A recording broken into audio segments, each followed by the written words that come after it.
Welcome to chess, ladies and gentlemen. Oh man, I always try to do something really funny, when I start off the video, so it's memorable and it seems exciting and everything. I don't know, man. Anyways, man, just me kind of being an individual.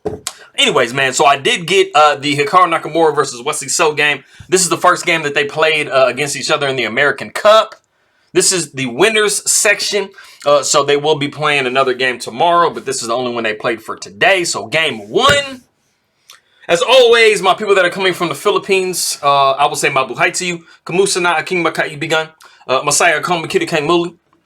I appreciate you guys very much for stopping by. Ingat lagi mabuting pagbading maging dakila to you.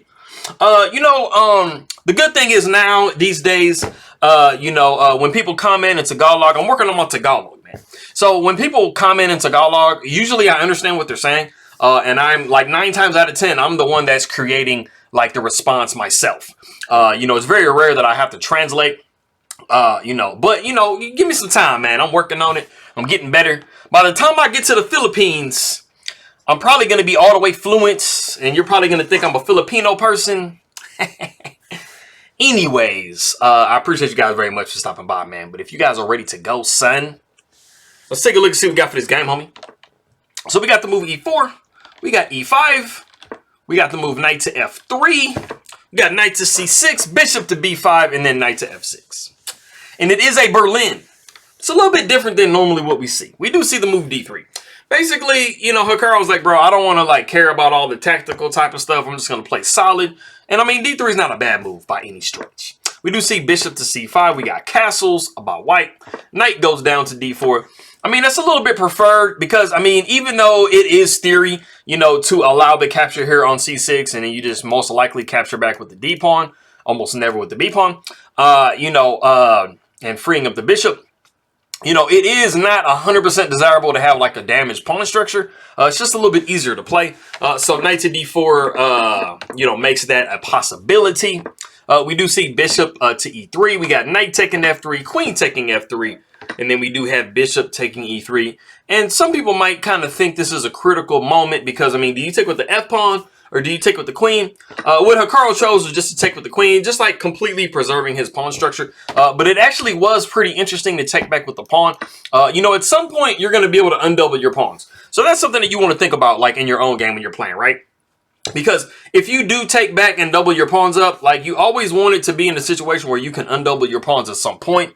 Especially when you have like a bishop pinning a knight like on C3 or something. I mean, usually you don't really have to fear that type of exchange because you're going to be getting rid of those double pawns. But if you're in a situation, where you've doubled your pawns and you literally can never get rid of them, I mean, you want to kind of question those, situations. But I mean, you do have some good control of central squares with these. You got a half open file up here. So, I mean, the bishop can come back and kind of get a little something going on. But, I mean, you're pretty much always going to be able to push D4 at some point and undouble your pawns. And you kind of have a little target in black's position at the moment. So, I mean, you're doing pretty good. But like I said, we did see queen taking E3. We got the move C6, bishop to C4. You kind of have to throw C6 in because right now this D pawn cannot move. And you are kind of subject to queen to G3. So something has to give. So we do see bishop to C6 and then bishop down to C4. And then we do have the novelty of the game, which is D6. It's pretty incredible that this is the novelty because, I mean, this is like the most like obvious move, I think, to make. Just simply because, I mean, like you have to get your bishop out at some point, right? So, I mean, you're going to go D6. So either you're going to go D6 immediately or pawn or castles and then bishop to something. Like, I mean, you're not going to go B6 or B5 to get your bishop out because this is not like the best diagonal ever. So I don't know, man. These novelties kind of get me sometimes. But we do see the move knight to D2 after D6. We got queen down to B6, queen taking B6, pawn taking B6. And it might kind of seem like, black is not doing that great because, hey, man, they doubled their pawns. Like, I mean, they don't really have a good chance of getting rid of these double pawns. Well, actually, I mean, you do kind of get a little bit back for doubling your pawns. You do have this half open A file. So you have some activity for your rook. And this actually ends up, going more into the end of the game. You'll see that this isn't actually that bad of a situation to be in, with these double pawns over here. So we do see the move F4. You got to get something rolling, homie. So pawn takes F4, rook takes F4. And I mean, white's kind of doing a little something. Like I was telling you guys before, we do have, we did have that half open file. Now we have that half open file, you know, too. So we do have the bishop kind of getting on the f7, this rook. And then if we can get this rook over in the game, I mean, we might have a little something rolling. Maybe some h3s, g4s, and g5s come up. And I mean, maybe black's not doing so good, homie. So we do see the move b5. We see bishop back to b3. We got bishop to e6. Now, basically, Wesley So's like, bro, I'm just going to cover, you know, all of that stuff that Kelvin just said a second ago. You know, we do not have any pressure on this f7 square because bishop to e6 is perfect. And I mean, black is actually thinking of the same type of thing. I mean, if the bishop takes here, we got f taking, and we have a completely open file for our rooks right now. And then we do have a lot of pawns in the center. So, you know, every single pawn capture is not created equal. So you have to kind of calculate and think of those things, you know, before you get into these situations. But we do see the move a3, just kind of like closing down that a file. Because like I said, that rook did get some activity over there. So we got castles by black. We got the rook a to f1. And like I said, I mean, there's a little bit of pressure going on. Because this bishop is right here, it is a lot less. But I mean, it never hurts to double some rooks up. On a half open file, we got rook a to e8. We got bishop taking e6, rook taking e6, knight going to f3. We got d5. You got to kind of do something, bro. You got to make some type of break somewhere. This is really your only break. So we got to do something. So the pawn does come to d5. We got e5. Trying to close the situation down. Knight goes to d7. And then we have d4. We got the move f6. And in the game, we actually see the move h3. It's kind of somewhat a waiting move to kind of see like what black actually wants to do. But I mean, it is a little tactical in this situation. If we back up in this situation, it is actually possible to just capture on f6 with the pawn. And then after the rook would take back, rook would take back, knight would take back. We got knight to e5, knight to e4, and rook going over to a1. I mean, you know, you actually have a little bit of activity. I mean, you're going to be pushing a4. You know, if the pawn decides to push forward, you're going to keep pushing until you strike gold. Either you pawn the, you queen the pawn, or you force an exchange. You know, opening up this file over here for this rook.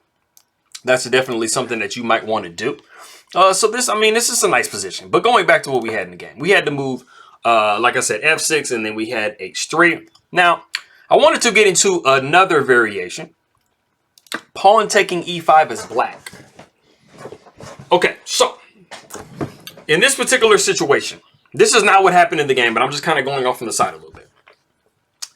White has one move that they can make in this position. It's like literally an only move. Every single other move that they could make loses entirely. If you want to pause the video and see what one move that is, go ahead and do so.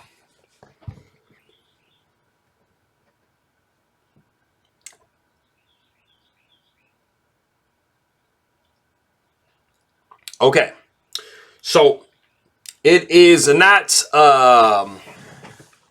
knight moving anywhere. It is not pawn capturing anywhere.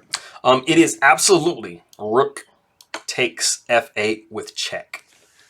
And you actually put black in a situation where they have to find an only move too, because there is not another move. Of course, like the king is checked and it's kind of stalemated on that square, so it either has to take or the knight has to take. You know, it can't step over to h8. But black does have to find knight takes f8. It's actually a pretty obvious kind of move to choose to find, because if the king does take, you absolutely have knight to g5 with check, and this is picking up this rook. Even if it doesn't pick it up immediately, if the rook tries to intervene, you do have the move knight to h6 knight to h7 with check, forking. So you're going to be winning the rook at some point in the future. So this is a pretty critical situation. But in this position, like I said, if we did see pawn taking here, if you took it back with the knight right here, this would be dropping some material after the rook would take here. And then we'd have rook taking here, and then knight taking, pawn taking, rook taking. And you can see that white is down an entire pawn. So this is not what you want to go into. But we did not see that in the game. Like I said, we did see the move h3. The rook just retreats back to e7. You know, kind of like a little sort of waiting move type situation. So we do see pawn taking f6, rook taking f6, rook taking, knight taking, and then the rook sidestepping over to e1. I mean, you can always go knight up here and then knight down here. And I kind of showed you that a little bit earlier in the game, like when we had this position here. You know, the knight's kind of placed nicely in the center of the board. But getting back to what we had in the game, we did see the rook sliding over to e1. And it's kind of just like more of the same type of situation. Rook takes e1, knight takes e1. We got knight down to e4. We got knight up to d3.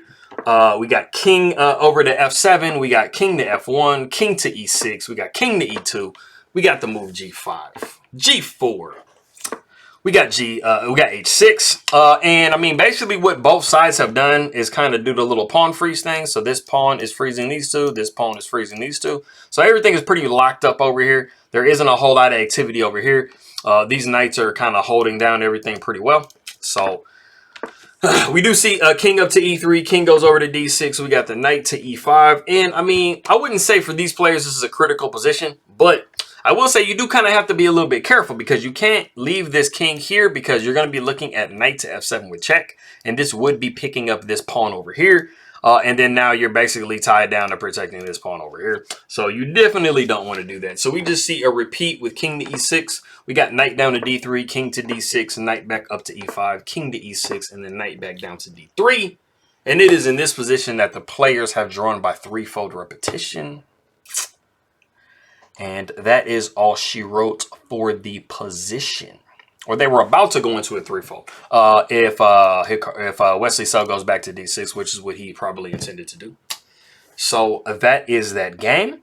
Not super exciting. I was hoping they played more games today. And then it wasn't going to be, you know, me just choosing from this one game.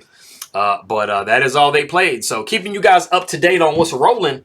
This is a fairly even game that they played with each other today. And that is all she wrote. So I appreciate you guys very much. Salamat the King Makaibigan. Makito Tayo Mamai, and I'm going to see you guys next time.